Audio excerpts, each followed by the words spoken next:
This is another one of my crazy crosses. This is looks like he's going to be a lavender saddle, spread ash red saddle. Got some facial markings. Have a bit of a blaze face in the front. Plain head. This guy is he is by a Kazan cock and an old German owl hen. He got his mother's markings. His father's color, you know, ash red.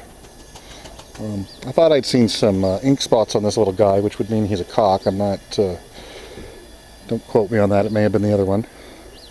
So he's almost, he's close to being perfectly saddle marked. Has the white tail of the old German owl. But the difference is the facial markings. Kind of similar to turbotines in a way.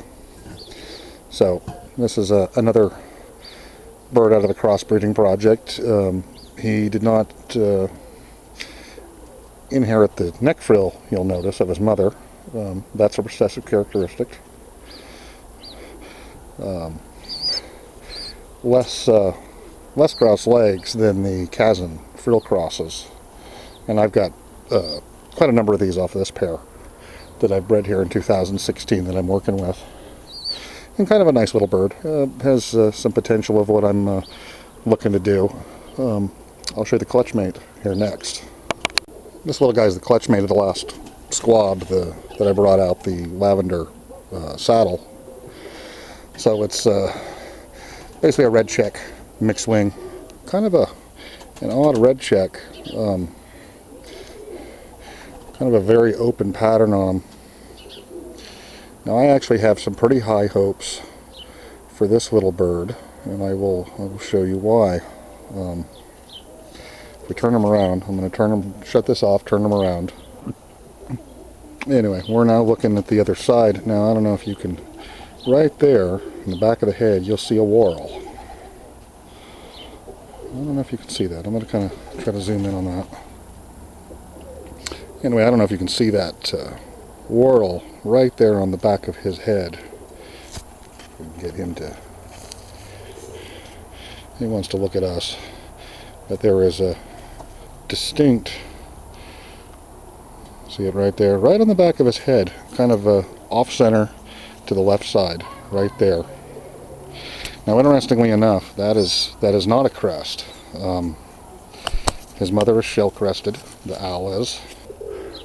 Anyway, the little squab wasn't cooperating, so we'll just kind of look at some clouds for the moment, look at some weather. But if you were able to see that, if the video was clear, he literally has a kind of a rosette right on the back of his head, and that is definitely an oddity. As I had mentioned, the parents of that clutch was a red check Kazan cock. Like the other Kazan, he has the Moroi. The mother is a blue old German shield owl. She has a shell crest. Obviously the father does not. And interestingly enough, even though that shell crest is recessive, we ended up with an interesting whorl on the back of the head of that bird. And that's now the 8th or 9th one I've bred from that pair, and it's the only one like that. I've got a couple have grown to adulthood, and a couple that didn't survive that were fairly, you know, a couple weeks old when they were lost. The pair doesn't seem to feed very well. So they've lost a couple squabs this year. You know, and I've done some fostering and kind of, you know, had to use what pairs I've had. So I mean, there's been some fostering done by some unreliable young birds. So I mean, they will lose some, and that's just kind of part of breeding pigeons. You're always going to lose a few. Seem to possibly lose a little more than normal out of that pair, which makes me kind of wonder about the genetic resilience of them. But interestingly enough, that is a recessive characteristic, you would assume, and or the crest is. You know, the shell crest is a recessive characteristic. There is no way that squab should have a crest, and like I said, I've now bred 8 or 9 others off the pair. That's the only one like it, and that rosette on the back of the head, which when you look at it is kind of similar actually to a a beak rose like you might find in a Bokhara tumbler or a Bokhara trumpeter or a Uzbek tumbler or a Takla or some of those breeds like that that have beak roses. It's kind of like a beak rose on directly on the back of the skull, and that's kind of an oddity. That's not something I have seen before. I've got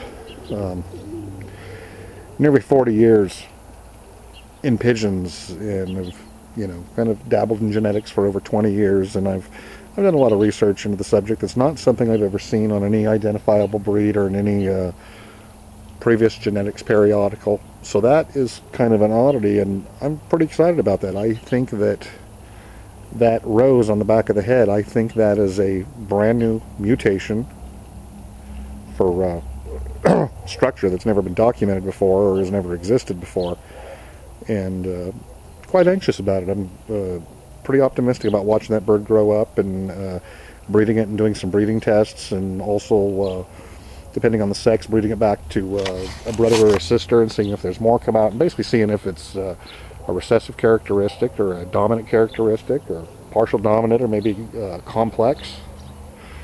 So kind of an exciting thing to see something new like that after 40 years of doing this that you've never seen before, and as far as I know it's not something anybody else has ever seen before.